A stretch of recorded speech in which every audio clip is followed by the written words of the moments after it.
This is the sluggo, slant and go.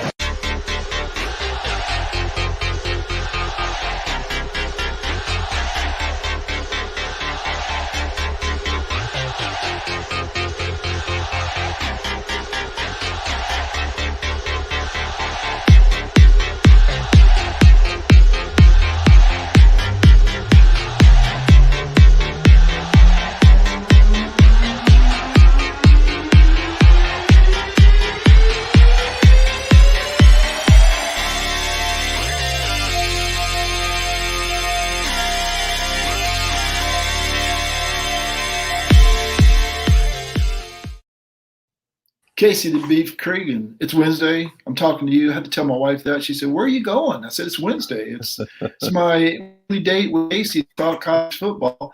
And tonight we've got JP Priester going to join us in a minute or two to talk recruiting because it's June. We've been waiting for this month for how many months? 14, 16, whatever. And we're going to talk some recruiting with JP in a minute. Yeah, it's exciting. It's exciting. June 1st was like Christmas for a lot of us that haven't seen it. And as we both have talked about, we're not necessarily the biggest recruiting gurus, but because of the show, we're getting involved in it. And that June 1st date, you saw a lot of Clemson, for those Clemson fans out there, a lot of Clemson offers coming through, to the forefront, and a lot of offers from a lot of places all over the place. Kids are getting on campuses. There's a lot of buzz in the college football world. I think I read 15 offers from Clemson. Of course, they weren't all 2022 offers. 15 offers and maybe another one today or so, but things are starting to happen, and this is our time to shine. Before we talk about that, though, Casey, guess what? One of my favorite things in the world is to take Parker, my son, for those who don't know, to baseball games. And we didn't get to go to any last year, obviously. In 2019, one of my favorite trips of my entire life was going to Corpus Christi, home of Palk, friend of the show, Palk, to see the Corpus Christi Hooks. Seth Beer happened to be on the other team, Zach Irwin. They actually faced each other that day, which was really cool. But it was a great trip down there and back, father-son. I've got 2/3 of our season plan this year. We're going to Arlington to see the Rangers and the Twins off the wall. I don't know. Parker wanted to see a different ballpark and different teams. We are going to Houston to see the Yankees and the Astros in the middle of July. And we're going to your old stomping grounds, Tampa Bay, to see the Rays and perhaps the Yankees if we can get tickets. Now, I know there's not going to be a problem getting tickets to Rays games. And by the way, they're like 4 times cheaper than the other two. But anyway, we've got 3 different ballparks planned this year. Great time. Something for you with the Lil to look forward to in your future. Yeah, I can't wait for something like that. I hope he loves baseball the way Parker seems to. One thing I want to give you as a friend here, and don't go to Tropicana Field ready to critique the stadium, because you'll just spend all day. You won't enjoy the game. The stadium is way better than it was when I was working there. Way better. The customer experience is better. The food's better. Everything's better. But it is what it is, right? It is what it is. It's indoor baseball.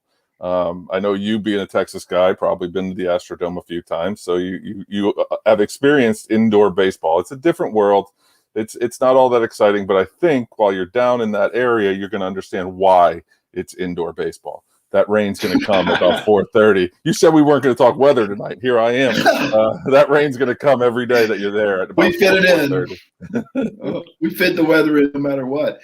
But the product's good on the field, and you're going to see a good game, and you're going to see some rowdy fans, because the worst of the worst Yankee fans that live in that Tampa area. I was one of them, so you'll see it. It's funny because that's what I told Parker. I thought, we had a not great experience the last time we were with the Yankee fans in Houston. And I said, well, there are going to be a lot of Yankee fans there, because I said, that's where they go to retire, Parker. That's where they go to retire. So it will be interesting. There's $1 already for the vets, but we wanted to see different places, do different things. We happen to be able to get some time, and we're actually going to be in Orlando. We looked at the map, which way we're going to go, and closer was there. So Tampa was closer, so I looked at the tickets and I think I got the President's Suite for $40. I haven't confirmed that yet because they don't have the Yankees on sale, but I looked at some other games and they were like $40 for really good seats. So Yeah, I'm looking forward to it. They are going to put a premium on it, but what's a premium? $55 instead of 40. Yeah, okay. Yeah, you can double that and not be half of what I paid in Texas, by the way. So anyway, all right, Casey. Not much weather talk tonight. You snuck a little in on me, but our esteemed guest is here. We're gonna bring Jason Priester of allclemson.com. Long day, JP. Bad timing. I don't know. It depends on who you ask. I think it was perfect timing. Caught me in the middle of a yawn. And the bad thing is, I was telling you earlier, is yawn's the most contagious thing in the world. So Casey and I will be yawning in no time. No time. It might not be my last. I was already doing it. Well, we appreciate you joining us tonight, Jason. And you are the star of the show. There he goes again. You're the star of the show. And everybody that's watching, all 10 of them now, have joined to talk recruiting. And Jason works for allclemson.com. But before we get to actually recruiting the class of 2022 and 23, we, as we do every week, take a step back and go back to the re-recruiting. Georgia picked up 2 5-star commits yesterday, Darion Kendrick and Eric Gilbert to Georgia.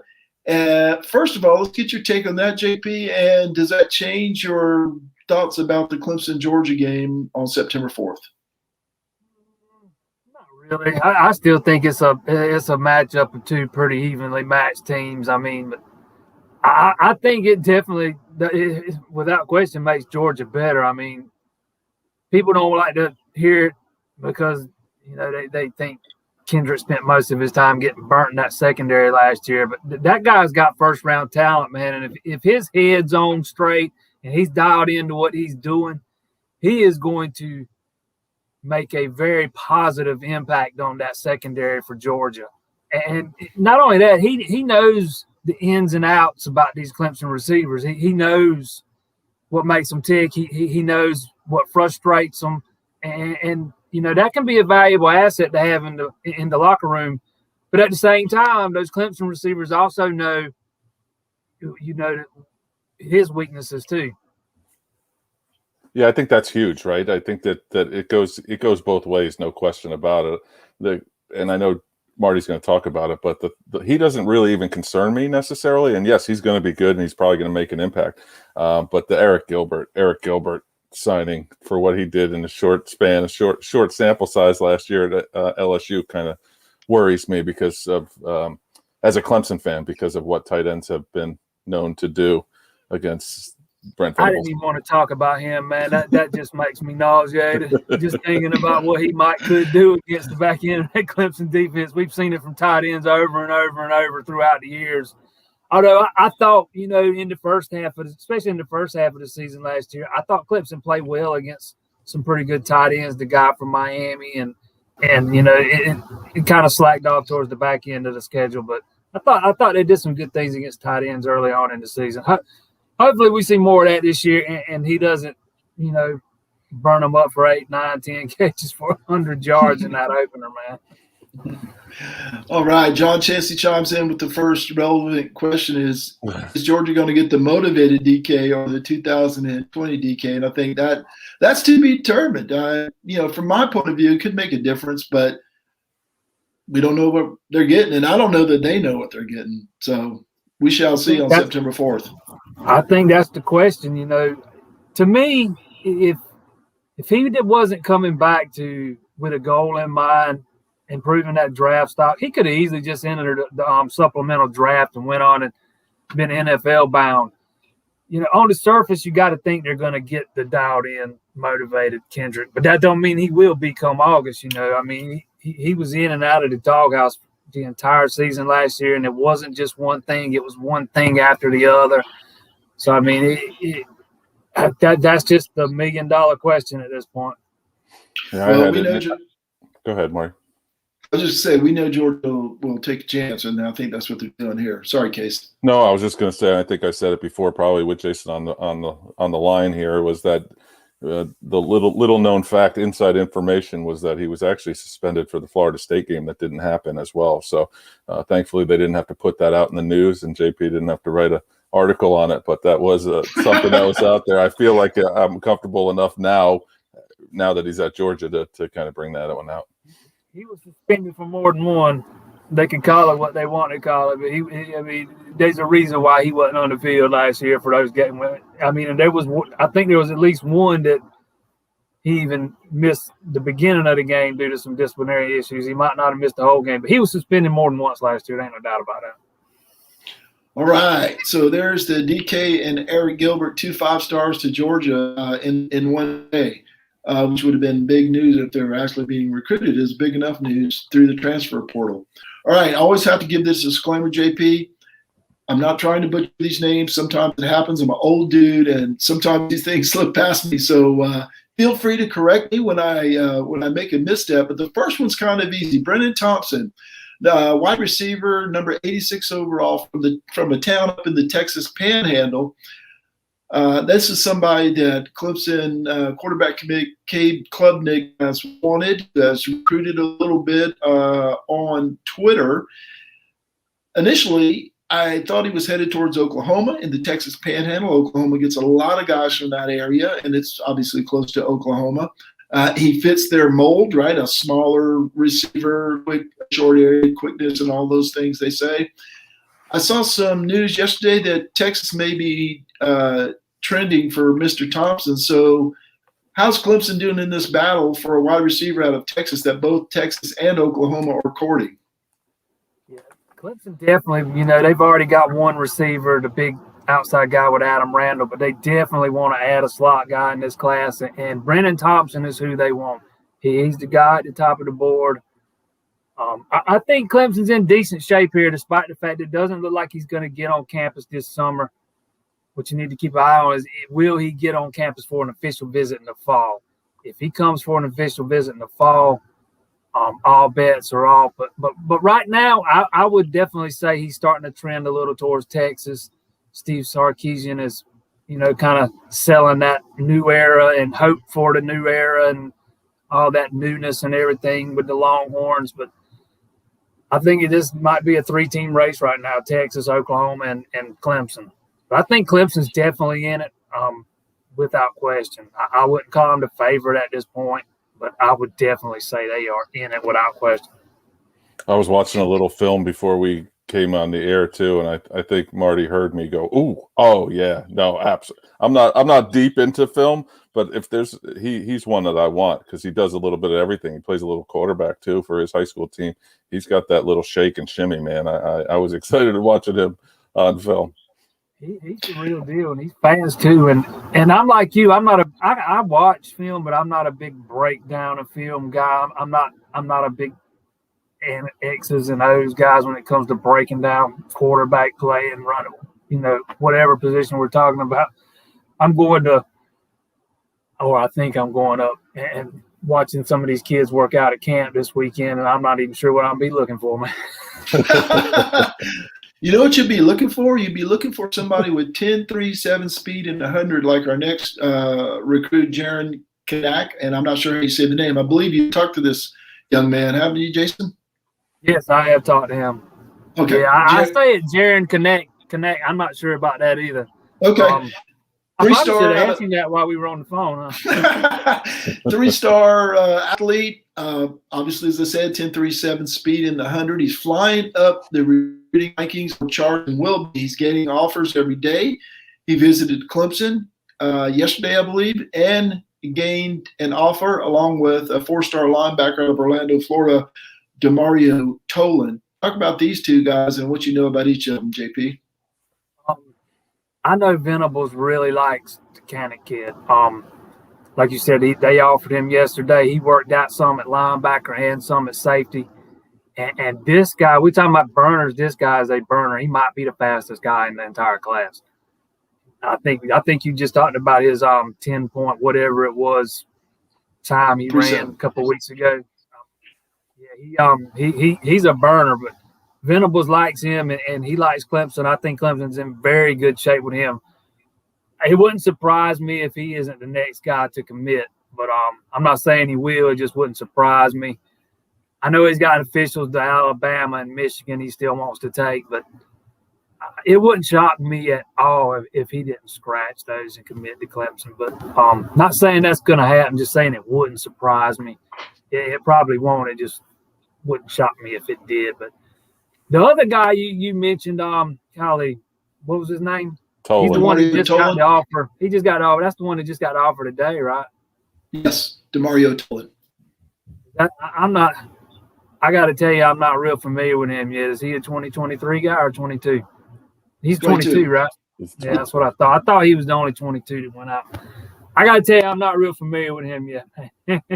But that I'm not even going to pretend. Same high school as Clinton Dix in Orlando there, Dr. Phillips High School. So the pedigree of this school is known, and they produce some talent. A.J. Pierzynski, Johnny Damon on the baseball side. So there's definitely some athletes coming out of that school in Orlando. I thought he got the offer this morning. I thought he was a 22 guy, and I couldn't remember it. And I just haven't studied up on him yet. you got bombarded yesterday, so I think you're all right with one. I was pretty busy yesterday. No worries. You and I talked before or texted back and forth, and I was like, you said, I said, you got these names down, and I can't keep up with them either. So I can't imagine being in your shoes, doing your job, trying to keep up with 5,274 names. We'll hear more about Mr. Tolan, I'm sure. How about Deuce Caldwell, 3-star athlete out of Malden High School, right there in the general Clemson area. Safe athlete. I think he was in Clemson yesterday, and he's going to return Thursday to work out for the coaches. Is this another linebacker safety type hybrid potential player here? Yeah. Well, another potential Sam guy, hybrid nickel, whatever you want to call him. He could play, inside or move back in coverage. Doesn't have an offer yet. He's hoping he can earn one with his workout Thursday. Like he said, he's going to work out Thursday. He was on campus yesterday, and he's going to come back and work out Thursday. But I think Clemson's in pretty good shape with this guy if they offer and if they miss out on a couple other guys, higher on the board, because they're not going to table one linebacker this class, and it depends on how they view him. I'm not sure if they would view him towards the linebacker numbers or towards the safety numbers. I haven't really been able to foresee that just yet. I'm not sure how that's going to work out. I think they want to take one linebacker. I don't know if that's going to be a pure linebacker. That's what I'm thinking. So I would think the Caldwell kid would count towards the safeties, but that's definitely not set in stone. But I think that he will probably get an offer. Now, whether they end up getting him or not might depend on a couple other guys a little higher on the board than him. Like I said, it just depends on the numbers, and that they're stickler for numbers there, and sometimes they're hard to read what they're doing. So you said in linebackers they're only taking one. How many safeties are you hearing that they're going to take next? 2 or 3. Okay. 2 or maybe 3. I can't remember. I know they want to take 3 corners. I can't remember about safeties. 2 or maybe 3. I can't remember about safeties. And there's some higher up numbers guys on that list as well, star wise anyway. Like the Keon Sabb kid that released his top schools yesterday, Clemson's in it for, and the Sherrod Koval kid, I know they're in it for. So that's why it just kind of depends on what happens with some of these other guys. I think would that depend on what happens with Caldwell in the end.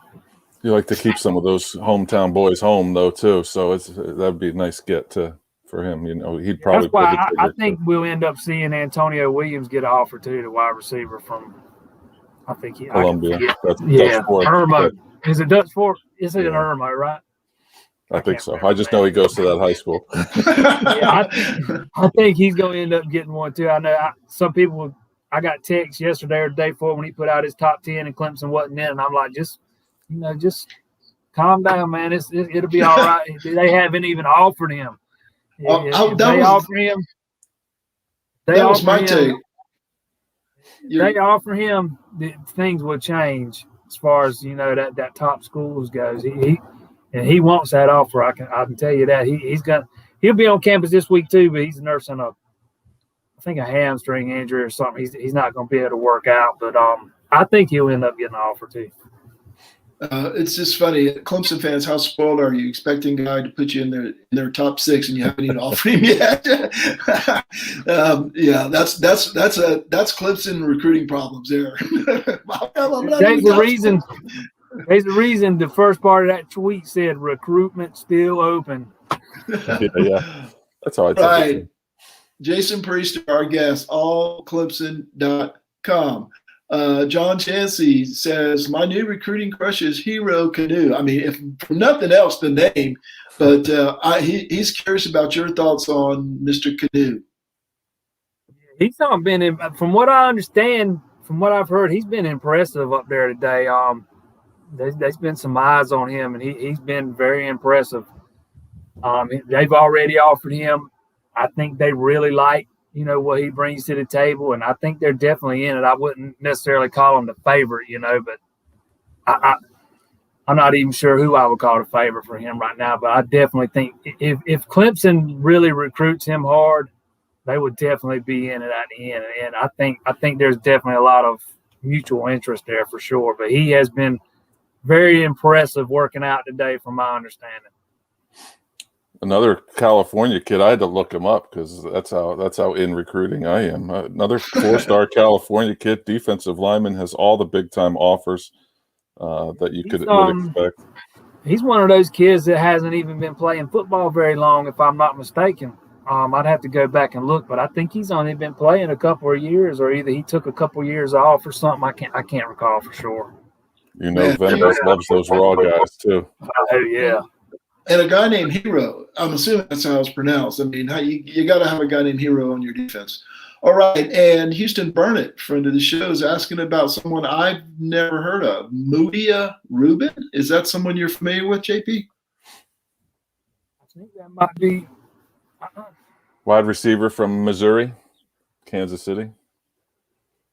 Is that it, Mr. Rubin's brother? I'm not even sure, man.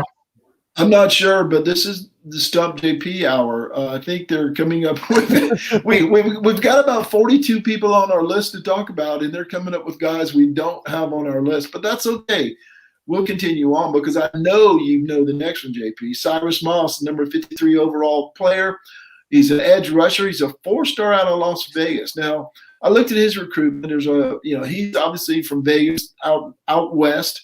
But he's all over the place. He's got officials pointed to Oregon, Notre Dame, and Arizona State. He wants to visit Florida and Clemson in October. We'll see if that happens. Any intel on Mr. Moss? No real intel here. I think he's wide open for now. His is going to play out until the winter, to the end here. He's going to hit all those officials. He's going to go to Clemson, Arizona State, Florida, Oregon, Notre Dame, maybe. I think he's planning on hitting all 5. I think those are his 5 top schools. But definitely, Clemson's in it, no doubt about it. I know he really likes what Clemson has to offer, and this is just one we just have to see how it plays out over the summer and fall. It's obvious that he's not scared to travel either. It seems like he's all over the place. Being from Vegas is closest. Really, the closest is either Arizona State. Well, it is Arizona State, but then Oregon's short flight. Notre Dame's across the country. Florida, Clemson. I mean, he's not afraid, obviously, to go across the country. If I had to venture a guess right now, I think his top 2 are Oregon and Clemson. If I had to venture a guess. All right. John Chansey's got another question. It's a general question. Are all offers committable, or are there offers that have conditions behind the scenes? Yes, I think that there are some offers that have conditions behind the scenes. At times, I don't think it's something they make a habit of doing. I think you'll see some guys, multiple guys offered at the same position sometimes, and they'll tell them first come, first serve. But I know there's been instances of guys wanting to commit, and the coaches telling them to hold off and wait and see how things play out. Most of the time, they don't give them an offer. Kind of like the Antonio Williams kid right now. But it happens from time to time. It's not something that happens very often, though. Most of the time, if Clemson offers you, you're going to be able to commit. I would say about 99% of the time. Yeah, I couldn't even think of the last time that something like that happened. Me neither. I mean, I just hate to say it's never happened. No, But I'm if sure it does, it doesn't happen very often. I know it Okay. happened with Bowden, but All right, next up, Toriano Pride, a 4-star cornerback, number 180 overall out of St. Louis, Missouri. He's going to take an official to, I think to Ohio State. Then he'll be at the Clemson Elite Retreat when that happens on the 12th and 13th, I think. I think this is better news. Just reading everything I can online, this is better news for Clemson. Is interested in Ohio State. So, there's always a chance, right? But Ohio State, I think, has 427 cornerbacks in this recruiting class that they have committed. So, from my point of view, tell me if I'm wrong, this looks pretty good for Clemson. Yeah, there was a couple of weeks there, I was kind of worried about riding Ohio State. But right now, I think Clemson's definitely the leader in the clubhouse, and I think it's by a wide margin. I know he's gonna take some more visits. I think, like you said, he's going to Ohio State, Auburn. I think I might have seen where he's going to Oregon, going out to Oregon too. I can't remember, but and I know he's going to take another visit to the home state school, Missouri. But I think Clemson's the leader in the clubhouse and by a long ways. that's great to hear. We need corners. Load up. And speaking of which, Jaden Lucas, cornerback out of Malden, number 37 overall. He's on a UNC official this weekend. He's also going to be at the Elite Retreat at Clemson. Shaping up as a Clemson-North Carolina battle. Is Mac jumping over his fence, coming into South Carolina, into Clemson's backyard to take away Jaden Lucas, or is Clemson in good shape here? He's definitely trying to jump over that fence. If it's got holes in it, might as well jump over the top of it and bring some back with you. But North Carolina's pushing hard for Lucas here, and I think they're making some headway. I would have 2 weeks ago, I'd have said he's a lock to Clemson. I'm not going to say that anymore. I think Clemson's definitely still in the lead, but I'm not comfortable saying it's a definite lock like I would have been 2 or 3 weeks ago. I think Matt Brown's made some headway with him, and I think him being on campus for the Elite Retreat's a good sign. I think this is a guy that's going to make a decision sooner rather than later, probably sometime soon. Maybe even after the month of June, he might start looking at locking in a decision date. But I still think Clemson's in pretty good shape here. If I had to pick a school right here today, I'd pick Clemson. But North Carolina's definitely not out of it, that's for sure.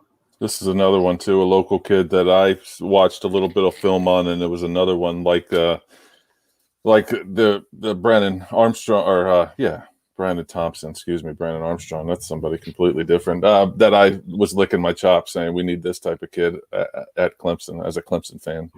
Somebody sent me a graphic today. I think it was from 24/7 that had each team's, what was it called? Their biggest. The recruit they couldn't miss on or whatever. And Lucas was the one listed for Clemson, and the guy that sent it to me didn't understand why Travis Shaw wasn't listed. And while I understand that argument, I go back to this is the in-state guy, one of the top in-state guys. He's been at the top of your board that you don't want to miss on it. You don't want to miss on the in-state guy that's at the top of your board at that position. You do not want to miss on those guys. So I would definitely – I agreed with the graphic he sent me. That's the guy Clemson can't miss on. And this happens to be, as you guys said, an in-state guy who can throw a football and hit Death Valley, basically. All right. Next guy up. And I don't know if you know anything about this guy or not, JP, because his name just popped up today on my reading material. We don't even want to say his name. We're going to say disclaimer again. No disrespect meant. We're trying our best. Azariah Thomas, he's a safety and athlete. He's going to visit Clemson in July. He's a 4-star safety out of Niceville, Florida, number 96 overall. And what a strange group of teams here. Clemson, Florida, Georgia Tech, and Florida State. I mean, 3 of them you kind of understand, but Georgia Tech? But, okay. What do you know about Mr. Thomas, if anything? I really don't know a whole lot about him. He's one of those uncommitted guys that's got an offer from Clemson.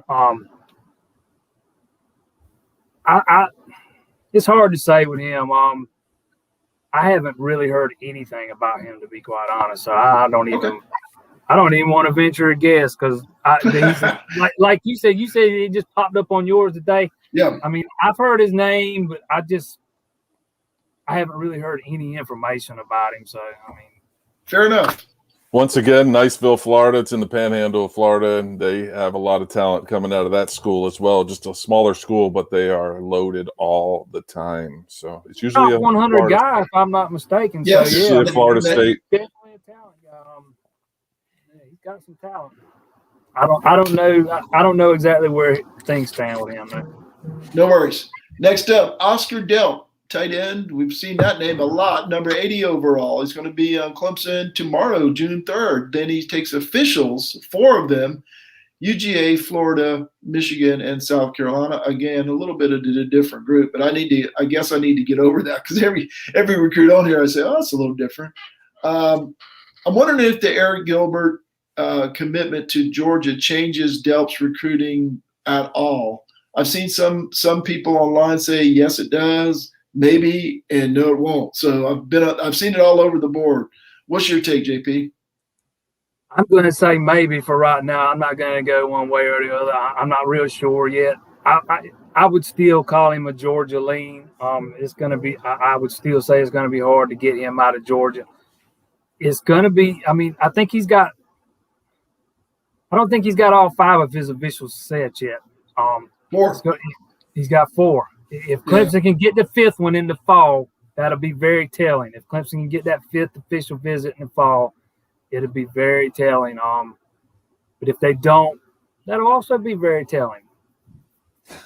I liked his film as well. Big, strong kid. That a little raw, in my opinion, but in the Davis Allen kind of mold for Clemson fans out there. I felt like he's got really good hands and he can block a little bit too. I think this is the guy they want. I mean, they're recruiting him hard. I think this is the guy at the top of the board. I think it's more like of a 1 and 1A type of deal between him and Jaleel Skinner. But I mean, I think if they had a preference, this would be the guy.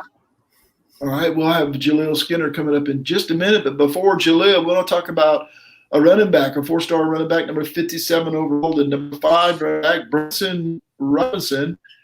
He's going to UGA on 6'4", Clemson on 6'12", Alabama 6'18", Tennessee 6'25". My reading, JP, says this is a Georgia lean, not surprising for a running back. What's your take on Mr. Robinson?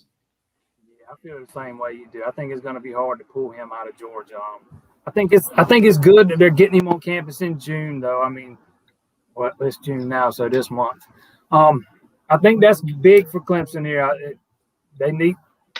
That's the first step in, turning some of these guys who are leaning towards other schools is getting them on campus.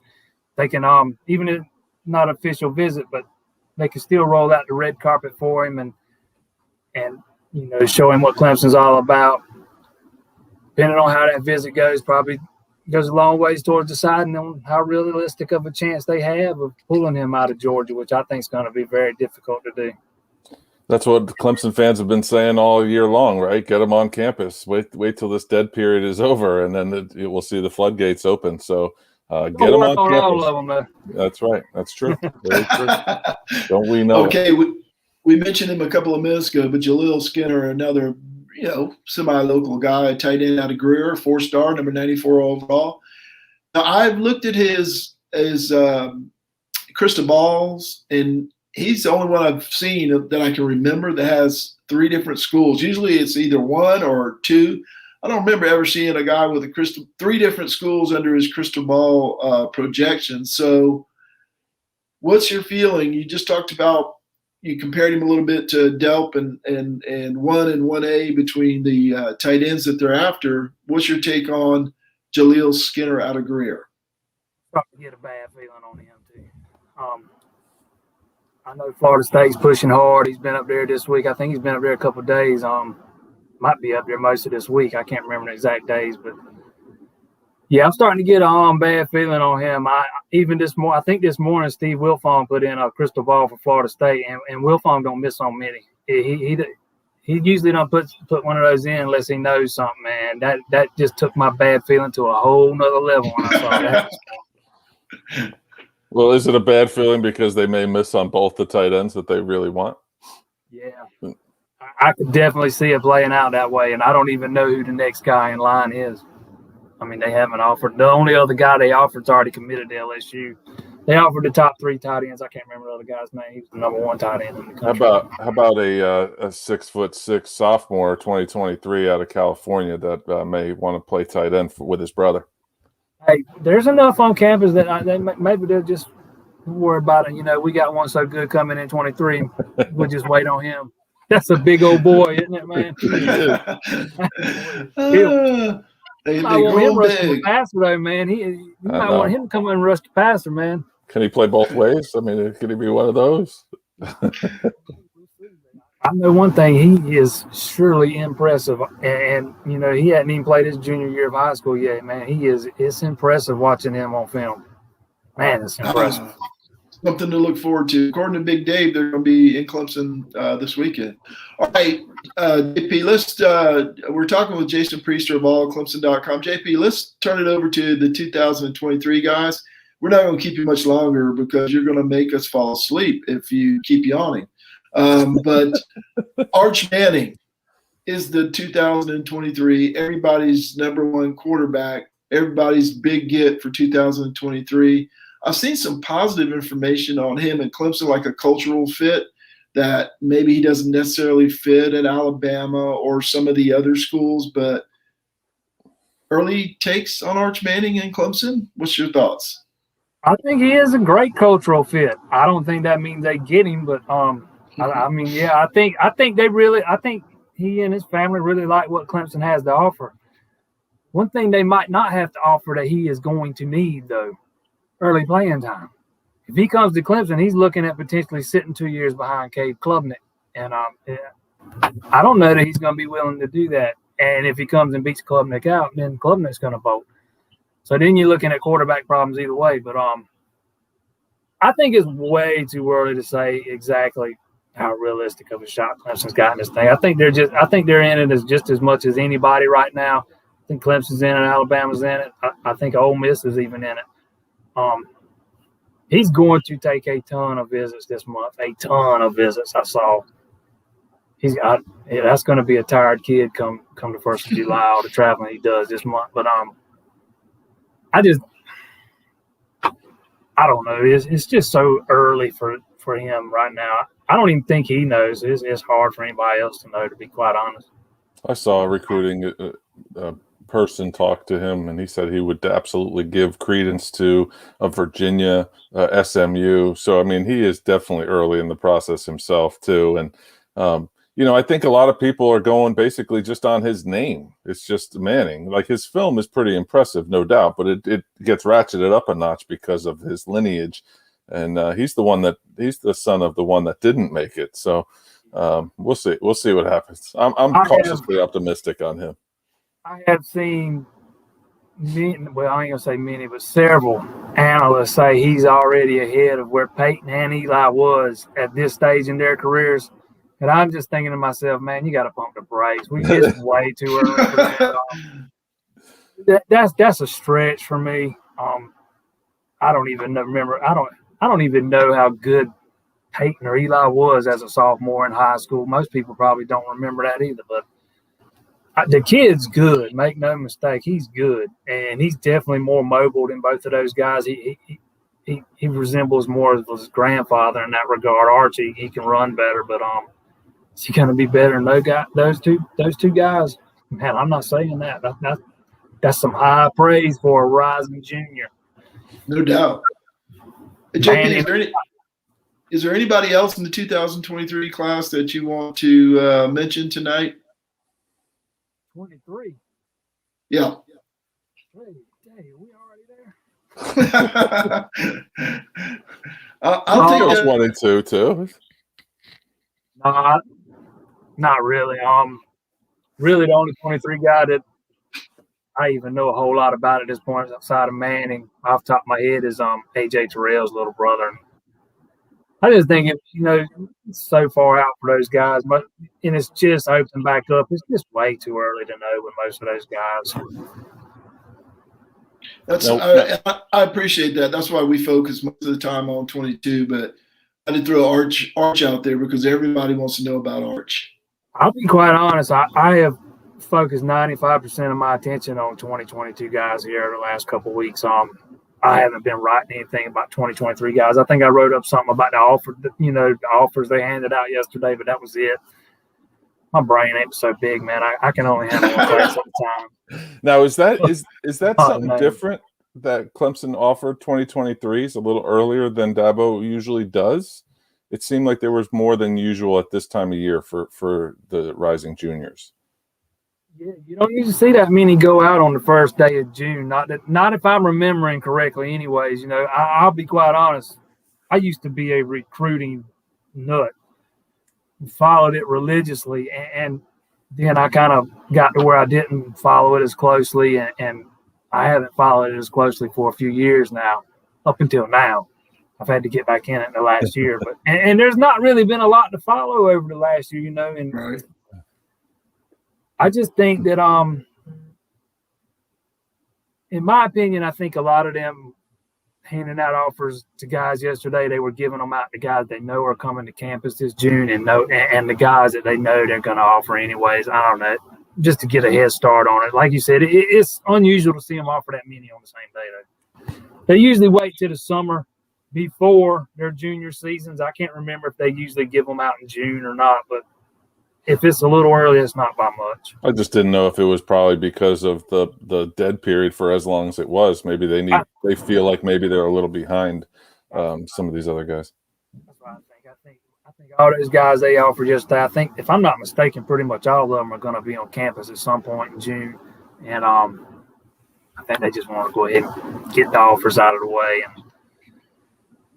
And they're definitely a little bit behind in 2022. There ain't no doubt about that. Usually by now they got at least 8 to 10 guys committed, and here we are still sitting with 4. I mean, I don't think it's time to hit the panic button at this point by any stretch, but they're definitely a little bit behind. But they're not the only ones behind either. The next time we talk to you, if they're still sitting at 4, I'm hitting the panic button. show me where it's at. I got one more. I would say this: if they're still sitting at 4 or 5 after June, man, it's something. It might be time to start worrying. Last time we had you on, you said there was a recruit that was going to commit, and Dabo and company said to wait. Is that person? You don't have to mention their name because I know you won't, and I'll get upset. Is that person at the elite retreat, and he's still going to commit? Okay, all right. Thank you. That's all I needed to know.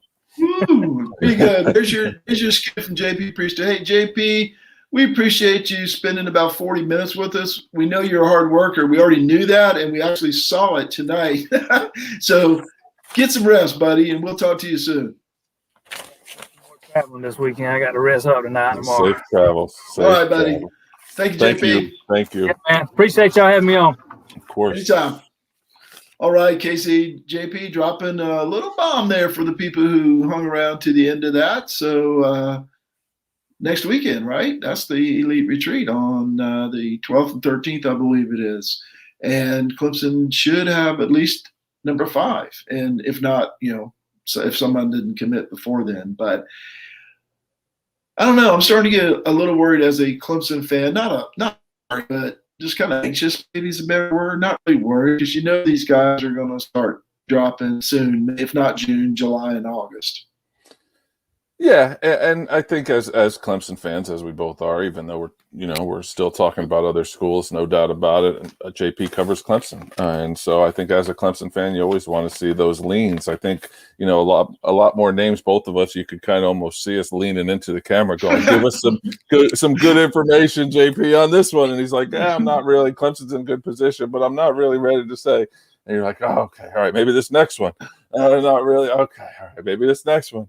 Lucas, UNC's making a big run. You're like, no, that should be the drop in the bucket. But Yeah, it is a little anxious time. I'm finding myself, even as a Clemson fan and Clemson man, that it is a little anxious. But like he said, as soon as one drops, and I think you said it too, as soon as one drops, guys are going to want to follow suit too, especially the way Clemson and Dabo have recruited the last few years. I think they're going to be all right. Their numbers may be down, so people are going to complain a little bit because of the late jump. But I think that they're going to go quality over quantity even this year. Sounded like the one he was most confident in was Tornado Pride. That's the one I understood that.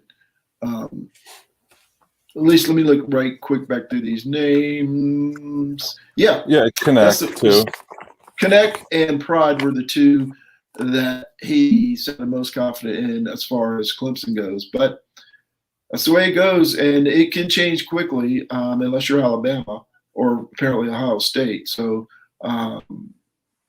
And hopefully it can change quickly the other way too. You could get 4 or 5 in the next, several weeks. So there's enough names out there, right? There's enough Yeah. names out there for Clemson to get to. And I know, thanks to Houston Burnett coming into the show too, I'm going to do some research on Mr. Rubin here, 3-star wide receiver, 6'3", 190 out of Park Hill South, another school that's ripe for a lot of kids, especially in the Midwest. The Ohio State area kind of recruits that Missouri area pretty good. So I'm going to look him up too and watch a little film on him. Sounds good. We always appreciate JP coming on. That guy works hard, and it showed tonight. We appreciate him taking time out of his evening to join us. And speaking of guys that work hard, Casey, the Chop and Beef has not been on for 3 weeks. What have you guys been doing? We're the opposite of working hard. No, we are back tomorrow night. I was having some computer problems. We had a couple guys. Well, there's only 3 of us, right? So a guy that went on a little bit of vacation. I was doing a little bit of extracurricular work in my umpire gig, but we're back. Season 4 is going to start tomorrow night. That's right. There's no rhyme or reason when I start my season. So I'm going to start season 4, even though technically I'm in year 2.5. So we're going to start season 4, episode 1 tomorrow night. We don't have an agenda yet, which is always good when you're going to do a season premiere. But it's so on brand. So we're back. We're back tomorrow night. Back and the same as ever. You guys don't need an agenda. From what I've heard, just let it rip, man. Let it rip. You know what's surprising is we usually do have an agenda. So I know that surprises most people, and when I tell them that. Well, you probably have an agenda, but just don't follow it. All right. Correct. All right. Thanks again, Jason Priester, allclemson.com. Check out his writing and work there. It's good stuff. It's who Casey and I follow most of the time. One of our great sources, and he's kind enough to come and join us on this show to talk Clemson recruiting. We got Dan Hope at 11warriors.com for our Ohio State coverage. And we're getting there. We'll get some more from some other schools around the nation. Casey, why don't you close it up with the thank you, and I'll hit the button to end this madness. Thanks so much again to JP Priester. It's always great to see him and have him on the show. We really appreciate his time and knowledge. Thanks to everyone in the Facebook group, especially Nelson Wilhite, for all his help and support. Everyone on Seldom Used Reserve, Sluggo podcast, and each and every one of you who listens, likes, and shares and participates, notably John Chansey tonight, Houston Burnett. We really appreciate both of you very, very much for adding to our show. On behalf of Marty, Seldom Used Reserve Coleman, I didn't practice that tonight. I am Casey the Beef Cregan. Thanks so much for listening. We appreciate it. We'll see you next week on Sluggo. JP Priester, allclemson.com. I think we're done here.